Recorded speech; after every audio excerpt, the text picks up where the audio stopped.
Pessoal, tema de agora, os Estados Unidos no século XIX. O que de relevante acontece com os Estados Unidos no século XIX? Em primeiro lugar, os Estados Unidos tomam uma posição de destaque no cenário internacional. Deixam de ser um território restrito ali banhado pelo Oceano Atlântico, que eram as antigas 13 colônias, e se dilata por um território gigantesco, transformando-se num país de dimensões continentais. Esse país tinha, na época, dois partidos políticos.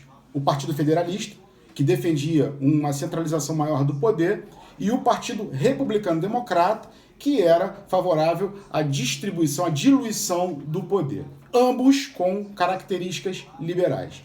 Bom, agora como é que os Estados Unidos alcançaram essa dimensão toda, esse território todo? O processo ele foi construído a partir de muitas guerras, de muitas compras e também de massacre em larga escala de índios. Compras. As compras mais importantes que os Estados Unidos fizeram naquele momento foram de territórios que pertenciam à Espanha, é o caso da Flórida, territórios que pertenciam à França, é o caso da Louisiana, e o Oregon, que era território que pertencia à Inglaterra. Depois, inclusive, o Alasca também foi comprado pelos Estados Unidos. A ideia de expandir-se para o oeste era baseado no chamado Destino Manifesto. O que é isso? É uma concepção de que todos os colonos que vieram desde lá daquele primeiro navio, o chamado Mayflower, que veio da Inglaterra para ocupar esse território aqui no continente americano, tinham que uma espécie de missão divina, uma providência divina que conduziria esses grupos a dilatar pensamentos de liberdade, de democracia para todas as outras populações. Então essa concepção que mistura elementos políticos e religiosos, chamados de destino manifesto, impulsiona, estimula a ocupação desse território no interior, na chamada Marcha para o Oeste. Então, o que vem a ser a Marcha para o Oeste? É o estímulo de ocupação de territórios a oeste e que se baseava ou que se impulsionava a partir da ideia de destino manifesto, tá? Eu falei também sobre guerras. Muitas dessas guerras contra o México. O México perdeu metade do seu território em conflitos contra os Estados Unidos. Até tem uma frase que se tornou muito emblemática no México, que dizia assim: pobre México, tão longe de Deus e tão perto dos Estados Unidos. Na visão mexicana, os Estados Unidos significavam mal porque cada vez mais territórios eram anexados pelos Estados Unidos. E na visão dos Estados Unidos, a ação que era feita era uma ação que tinha uma certa providência divina e que levava a civilização para regiões distantes das 13 colônias originais. Bom, outro aspecto importante é em relação aos índios.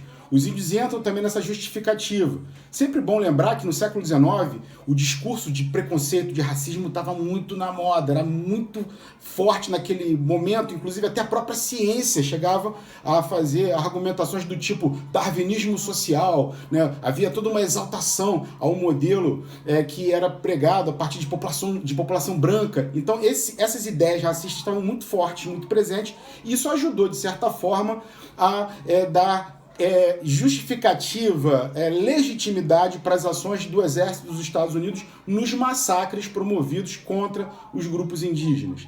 A ocupação também do Oeste tem que ser levada em consideração a explicação que fala sobre a corrida pelo ouro. Muita gente foi para o Oeste em busca de ouro, especialmente na Califórnia. Isso promove uma ocupação, de certa forma, meio que descontrolada. Depois o Estado entra ali como um agente organizador dessa ocupação e começa a incentivar a vinda de muitos imigrantes da Europa. Uma grande leva de imigrantes na Europa veio nos Estados Unidos uma grande oportunidade. E é verdade mesmo. A diferença de oportunidades da Europa para os Estados Unidos no século XIX era muito grande.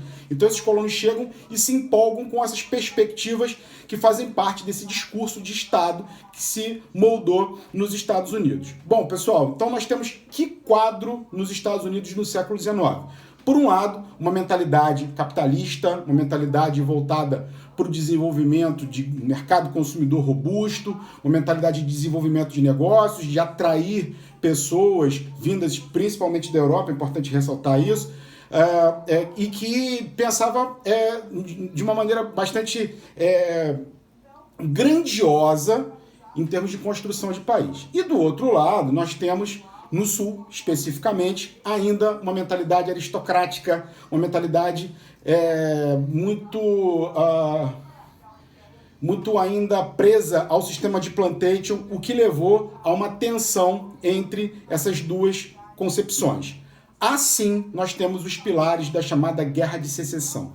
O que é Guerra de Secessão? É a guerra entre o Norte e o Sul dos Estados Unidos. O Sul dos Estados Unidos decreta secessão. Secessão quer dizer separação. Por quê? Porque o Sul não aceitava a posição tomada pelo governo federal de acabar com a escravidão. Então, nesse cenário, a secessão é declarada e a guerra começa. Quais são as principais diferenças entre o Norte e o Sul, o que acabou culminando nessa guerra de secessão?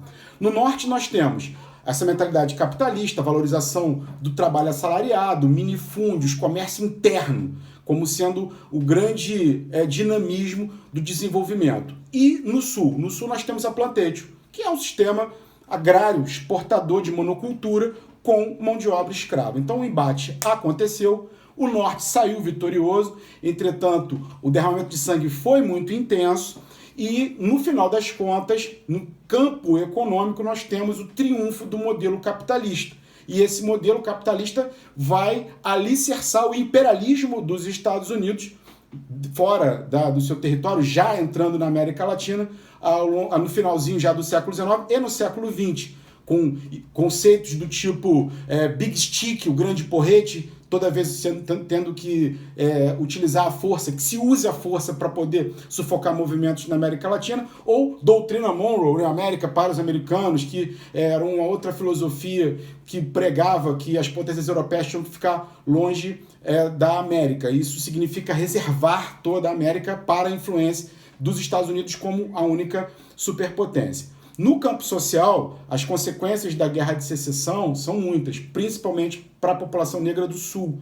A Ku Klux Klan, uma das organizações mais bizarras que a gente possa imaginar, ganha uma grande expressão nesse momento. E olha, pessoal, o preconceito, a discriminação, a violência exacerbada utilizada no sul dos Estados Unidos por essa população branca contra a população negra, ela foi até pouco tempo atrás.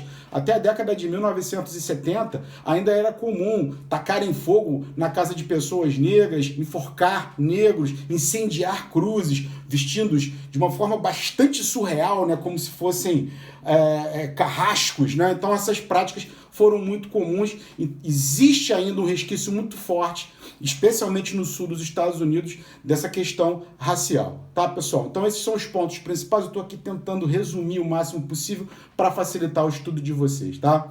Um abraço.